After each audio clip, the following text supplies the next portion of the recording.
ഇന്ന് ഉച്ചയ്ക്ക് കഴിക്കുന്ന ഭക്ഷണം ഇതൊക്കെയാണ്. എന്തൊക്കെയാണെന്ന് വെച്ചാൽ ക്യാബേജ് ഉണ്ട്, പിന്നെ ഇതിൽ കുറച്ച് കൂടുതൽ വെജിറ്റബിൾസ് ഉണ്ട് കേട്ടോ.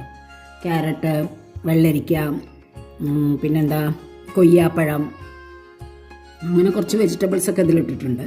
പട്ടാണിയൊക്കെ ഉണ്ട്, പിന്നെ ഒരു മുട്ട, പിന്നെ കുറച്ച് മീനും.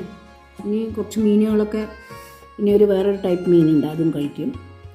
അപ്പോൾ നമുക്ക് ആവശ്യമുള്ളത് കുറച്ച് പ്രോട്ടീന്, പിന്നെ കുറച്ച് വെജിറ്റബിൾസ്, പിന്നെ കുറച്ച് ധാരാളം വെള്ളം. ഏതെങ്കിലും ഒരു നേരം അരി ഭക്ഷണം കഴിച്ചാൽ മതി, ധാരാളമായി. അപ്പോൾ വെയിറ്റും കുറയും. ഞാൻ കുറച്ച് നോക്കാമെന്ന് വെച്ചിട്ടാണ്. നിങ്ങളും ഒന്ന് ട്രൈ ചെയ്ത് നോക്കിക്കോളൂ.